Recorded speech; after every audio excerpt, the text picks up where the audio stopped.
গাড়িটা নষ্ট হয়ে গেল, আশেপাশে কোনো রিক্সাও দেখিচ্ছি না, আর অফিস তো আমার সামনেই, যাই হেঁটে হেঁটেই যাই। যাচ্ছি চাকরির ভাইবা লওয়ার জন্যে, কিন্তু ভাইবা আর কি নেমো, চাকরি দেওয়ার কথা কই আগেই একজন থেকে 10 লাখ টাকা লেথুছি। শুনছি আজকে বলে মেলাগুলো লোক চাকরির ভাইবা দেবার আসবি, জিনকে করে হোক বিমাগুলো কি বাদ দেওয়া লাগবি। এ ইটকের চাকরির ইন্টারভিউ আমার মামি লিখছে, তাহলে তো এবার নিশ্চিত আমার চাকরি হবেই। আমি তো আগে জানিচ্ছিনু না মামি এটি চাকরির ইন্টারভিউ লিবি। যাই মামির সাথে গল্প সল্প করে আসি। আসসালামু আলাইকুম মামি, কেঙ্কা আছেন? আপনি এটি চাকরির ইন্টারভিউ লিচ্ছেন, আমি তো আগে জানিচ্ছিনু না। মান সম্মান আর কিছু থাকলো না, ভ্যাগনে চাকরির ইন্টারভিউ দেওয়ার এসে আমাকে মামি করে করছে। ওয়ালাইকুম আসসালাম। শোনো, আর মামি করে ডাকপা না, এটা বাড়ি লয়, এটা অফিস। ওটি দেরে আসো কৃষক, এসে বসে পাও না, ফস করে এসে বসো।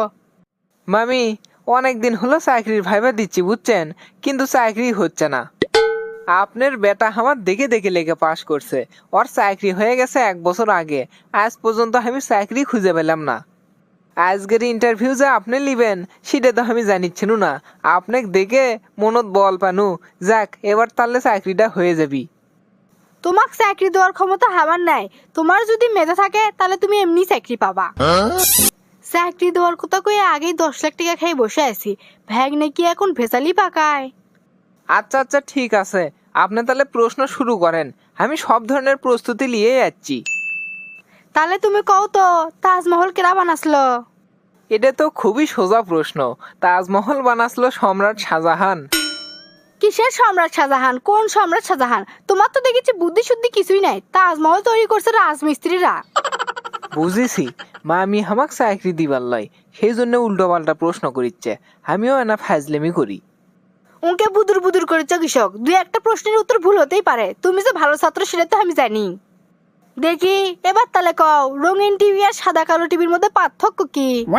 হে হে হে, রঙিন টিভির যদি একটা গাজর দেখান হয় তাহলে সেটা গাজরই, আর যদি সাদা কালো টিভিতে একটা গাজর দেখান হয় সেটা দেখতে মূলোর মতো লাগে। রঙিন টিভি আর সাদা কালো টিভির মধ্যে এটাই হচ্ছে সবচেয়ে বড় পার্থক্য। তাহলে তুমি কও তো, গরমও লয় ঠান্ডাও লয়, কিন্তু আমরা ফুদে খাই, কি সেই জিনিস? এটা তো আরো সোজা, গরমও লয় ঠান্ডাও লয়, কিন্তু আমরা ফুদিয়ে খাই, সেটা হচ্ছে বাদাম। আর কয়েকটা প্রশ্নের উত্তর যদি তুমি ঠিকঠাক মতো দিবের পারো তাহলেই তোমার চাকরি হবে। তাহলে এবার কও, একই জিনিস বিভিন্ন জায়গায় বিভিন্ন নামে পরিচিত, সেই জিনিসটার নাম কি? সেই জিনিসটার নাম হচ্ছে গার্লফ্রেন্ড। তুমি দেখিচ্ছি আমার মাথা পাগলা করে ছেড়ে দিবা, আমি জানি এটার উত্তর হবে নদী, তুমি কছো গার্লফ্রেন্ড, কেমনে গার্লফ্রেন্ড হবে আমাকে না বুঝে দাও তো। কেমনে হবি সেটা শুনবার চাচ্ছেন? এখনকার বেটি গুলো মেলাডি ঘুরে প্রেম করে, আর এক এক বয়ফ্রেন্ডের কাছে এক এক নাম করে পরিচয় দেয়। এই কারণে গার্লফ্রেন্ড একই জিনিস হয়ে বিভিন্ন জায়গায় বিভিন্ন নামে পরিচিত। এতক্ষণ যে প্রশ্ন করনু সেটা আমার আসল প্রশ্ন লয়, এখন যে প্রশ্ন করবো সেটাই আমার আসল প্রশ্ন। কও, একটা পরিবারের বাপ মা আছে, তারই করে আবার 7টা বেটা আছে, আর 7টা বেটার একটা করে বোন আছে, তাহলে ওই পরিবারের সদস্য সংখ্যা কত? মামি হামাক চাকরি না দেওয়ার জন্য কত চেষ্টা করিচ্ছে, এই প্রশ্নের উত্তর তো আমি জানি, দেখি কই যা হয় হবিনি। সেই পরিবারের সদস্য সংখ্যা হবি হলো 10 জন। 10 জন কেমনে হবে সেটা তাহলে বুঝে দাও। মনে করেন 7 ভাইয়েরই একটা করে বোন আছে, মানে একটা বোন আর 7 ভাই, 8 জন, মা আর বাপ মিলে হলো 10 জন। দিলে তো আমার মাথাটা ঘুরে, 7 ভাইয়ের যদি একটা করে বোন হয় তাহলে হয় 7 7 14 জন, আর বাপ মাও 2 জন, এই মিলে 16 জন, তাহলে 10 জন কেমনে হয়? যাই হোক, তুমি বেশিরভাগ প্রশ্নের উত্তরই ভুলভাল দিছো, তোমাকে শেষবারের মতো আরেকটা প্রশ্ন করি। না না, আর প্রশ্ন করা লাগবার লাই, আপনি আমাকে চাকরি দিবেন না সেটা বুঝবেরই পাচ্ছি, মুখের ওপর সেটা কবার পাচ্ছেন না দেখে উল্টো পাল্টা প্রশ্ন করিচ্ছেন খালি। আপনি তো আগের থেকে জানিচ্ছিলেন আমার বাপ কোনোদিনও টাকা দিয়ে চাকরি লিয়ে দিবার লয় হামাক। শোনেন মামি, চাকরির ভাইভাত মানুষের মেধা যাচাই করার জন্য কোনোদিন এগুলো না আজগুবি প্রশ্ন করে না। আর মামি, আপনি হয়তো আমার প্রতিদানের কথা ভুলে গেছেন, আপনার বেটা কিন্তু আমার দেখে দেখে লেখেই পাশ করছিল।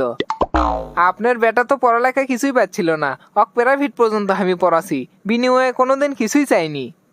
এ সেংরা চুপ করো তো, চাকরি মনে ছিলে কোলা, তোমার ইন্টারভিউ শেষ, তুমি এখন আসতে পারো। কসুর মুসুর কি এমনি করেছি, 56টা ক্যান্ডিডেট বাদ দিছি, টেকাছে আগে 10 লাখ খেয়ে থুছি। ধুর, আর চাকরির ভাই দিবের যাবো না, টেকা ছাড়া কোনোদিনও চাকরি হবার লয়। যতদিন হলো চাকরি খুঁজিচ্ছি, এতদিনে যদি অন্য কোনো কাম কাজ অথবা ব্যবসা করনুহিনি, তাও অনেক ভালো কিছু করবে পানুহিনি। পড়াশোনা করে এতদিন লোক লজ্জার ভয়ে কোনো কাম কাজ করিনি। আজ থেকে দরকার হলে চা বেচা খামু, তাও আর চাকরির ভাইবা দিবে যাম না।